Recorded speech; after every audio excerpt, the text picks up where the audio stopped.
Hey there, BookTube. Noah. Happy Tag Tuesday. um, I do tags every once in a while, that's for sure. I like doing tags. They give me some structure about what to talk about. But this tag is pointing to a question that I've just been kind of kicking around. So on the fifth prompt, which is the last kind of prompt to talk about, I'm going to throw it out to the community, a kind of question. And I hope that everyone can enter into the conversation. So this is the Hindsight is 2020 reader tag. I was tagged by Dario at Motley Reads. Uh, Dario's a great booktuber. If you're not familiar with Motley Reads, he's from Sweden and he does great videos. He's a very wide reader, and definitely check him out. There's something for everybody on his channel. His background is very interesting. So I'm not aware of the original creator of this tag. I'll find out, and it will be in the description box. Number one, what were you like as an early reader? Well, I remember reading voraciously in kindergarten and first grade. You know, the kind of books that I could read, like reading a dinosaur book or something. Reading these kind of easy young reader books, you know. But I was always just very into reading, and I was always in the library. The library was my favorite place in the school. And I just remember always being a voracious reader at a young age. I have books, a couple of books that are from my grade school times, or very early grade school times, and I even have one book still from preschool times that I remember being read to me the day Jimmy's Boa ate the wash. If you want some more on that kind of thing, early reader and nostalgic kind of books for me, I have a tag called the nostalgia tag that I created earlier in 2020, and I go through a lot of those kind of previous reading life I love this stuff. Number two, what book or series got you excited about reading? So the first kind of series that really got me excited about reading, and I do touch it on it on my nostalgia tag, is the Dragonlance Chronicles. The Dragons of Autumn Twilight, Dragons of Winter Night, and Dragons of Spring Dawning. This is high fantasy. This is basically a Dungeons and Dragons game that was written out in novel form by Margaret Weiss and Tracy Hickman, and it is great. It's really, really awesome, and it's not, it's not just flowery fun fantasy. It is hardcore serious fantasy, and after I read the Dragonlance Chronicles, I was down to read anything at that point. I thought, at that point, if you read something that big as a young reader, and I was probably in 5th grade or 4th grade when I read that, a friend of mine turned me onto it, and then I asked him for more because I wanted something big that I could read, and he turned me on to the Dritz, the Legend of Dritz series. Dritz Duerden is a dark elf, and they live underneath the earth, and they're basically evil, but they, Dritz is not evil, and that's so he's kind of exiled from his society. The 3 books are called Homeland, Exile, and Sojourn, and this is a really awesome series if you like fantasy. So I really enjoyed those. Those really got me into reading, and that's it. Number 3. Has there been a person in your life that inspired your reading? And yeah, I mean, over and over and over again. Like, I love Brian at Bookish, your take on this tag, brother, because there's just been person after person. I gravitate to people like this, and I have been gravitating to people that were readers, voracious readers, most of my life. My mother was first off, though, and I remember her reading Salem's Lot when I was very young, and I didn't read it with her because I was too young, but I did start reading Stephen King at that point. I read a lot of Michael Crichton, though. That was my first author that I really got into all of his works, and I read Congo, Sphere. Sphere is probably one of my favorites by him, but Jurassic Park, The Lost World, Terminal Man, Andromeda Strain was awesome. There's so many awesome works though, and Rising Sun, that was also made into a movie. Congo was, and Sphere was too. There's so many, but I've never seen any of the movies except for Jurassic Park, and I really loved that stuff.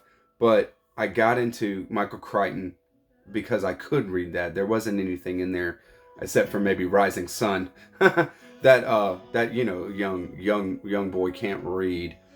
Even though there's probably stuff in there that I just didn't understand. But I was reading some Stephen King as well. One of my favorites from being a young reader was The Talisman. This is an awesome Stephen King, Peter Straub team up, and they do a fantasy, kind of a horror fantasy, of course. But it is very well done. This is a very cool story, and I still love it. And Carrie, of course. Carrie was one that I loved reading about because it's the a Stephen King trope. Now Stephen King has his things that he does, and he has these children that have powers. So Carrie is a young girl, maybe 14 or 13 or 14, maybe 15, that turns out to have telekinetic powers. Most people will be familiar with Carrie for sure. So, number 4. At what point did I identify as a reader? Well, very young. Very, very young. I have 4 younger brothers, and, they didn't really take to reading the way that I did. And it might be that classic kind of sibling thing where, you want to differentiate yourself from your brothers, and show that you're your own person. So they didn't really read the way that I did, and so I always had a bookshelf. I always loved my books, and I, like I said, gravitate towards people who read and had bookshelves. Another person, I'll go ahead and say, there's a couple of people that were that just kind of inspired me as readers, and one was a father of a friend of mine when I was 3rd grade, 4th grade, and he could read Greek and read Hebrew, and he had awesome bookshelves, and I still don't know, what was on them really, but I looked at them all the time, and he's the one that turned me on to Ursula K. Le Guin and gave me the Wizard of Earthsea series. Later in life, a little bit later, maybe 7th or 8th grade, my father had a friend that was an older gentleman that had his own private library. And I would go in there and look at his books all the time, and we would talk about books, and he was very, very knowledgeable. He had a piano, and he was very good at playing piano. And it was just this kind of person that I saw is an intelligent person because of his reading, and it just cemented that kind of thing for me. So a little bit more on prompt 3 there. Number 5, how has being a reader shaped your life and worldview? I've heard a lot of responses on this, and us as readers, we're a community of readers that are all asking, how did reading shape your life and worldview? And obviously there's going to be some differences between people, sure. But overwhelmingly, the answers are a more expansive view of people and life, and also overwhelmingly is the ability to empathize with people that you don't know, that you wouldn't know and don't have any context for or experience for in your own personal life.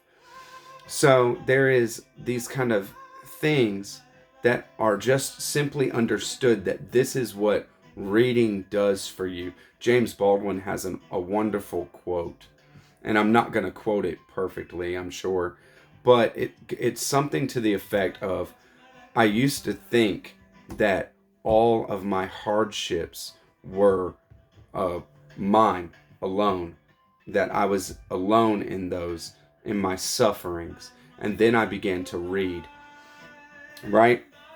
And this is the kind of thing that reading does. It has the, even if you just read fiction, you're not reading anything to necessarily learn. But even if you're reading fiction, you gain understanding of people, the different types of people that there are. Hannah at Hannah's Books said something very beautiful on this prompt right here, and it is to the effect, I'm not gonna quote her perfectly, but it is to the effect that of understanding other people, and she was talking about the empathy aspect of reading, that you really can understand different people through the act of coming into contact with characters in a book and be able to predict responses from people that are very different than yourself, and also to understand motivations of people who are very different than yourself. And so these kind of things are well understood as benefits to reading, and also the expansiveness, expanding yourself and your mind in the way of understanding life. At its best, reading expands you in your ability to live, in your ability to embrace life, because we see that we're all in the same boat, and there's actually a lot more to life than just our day to day, what we do, and our culture, whatever culture you might be in, but your personal experience and your own things that are going on. There's a lot going on right now. There's been a lot going on over the past year. And I think that reading and coming into contact with that kind of stuff tempers the the reaction that this is totally horrible, the most the most fill in the blank that humans have ever gone through, or Americans have ever gone through, or whatever. It's just not like that. And readers, people that engage in things like reading, know that. And Hannah said a very prescient thing with it as well, because this is not an exclusive trait, or these things that I'm talking about are not exclusive to readers. Of course, people can gain expanded understanding of other people and empathy for other people through conversations, through engagement, through different experiences in their life. But it takes active doing, and reading is a choice that you actively make. So us as readers, we are making that choice. So now I'm talking to just readers, right? This is a community of readers, and the people that are watching are readers, or they want to be. And it is because they know that there is something there. And I want to pose a question, and I want to kind of make a claim of what I see. And what it is a reluctance to really claim that reading makes you a quote unquote better person. That reading actually does make you a more fit person for life, able to handle things in ways that you wouldn't otherwise. And I'm not saying that reading is an exclusive way to grow and that kind of thing, but reading definitely is that kind of thing. It definitely does do that, and it is understood and accepted across the board that is like that. And I understand um, the reluctance to make somebody feel less than because they might not be a reader. So to a non-reader, you would not say it in a certain kind of way, maybe, but it is an established fact that readers are more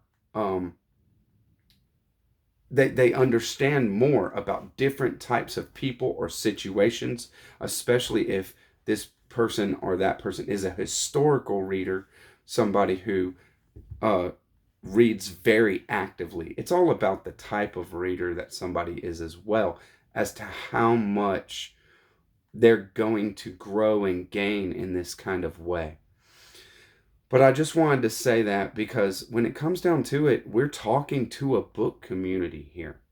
The people that are watching, the people that are commenting, the people that are here at the channel, they're readers and we love reading. So there's no reluctance to claim that um, reading has hands down made you a better person, and not better than somebody else, but better than you were before you read a given book, and can probably cite book after book after book that is true for. So it's not a comparison thing, comparing yourself to others, but comparing yourself to the previous you. And I think that that's what it's all about. I just want to see if there is any kind of responses for that. So thank you, BookTube. Happy Tag Tuesday, and catch you on the next one. Bye bye.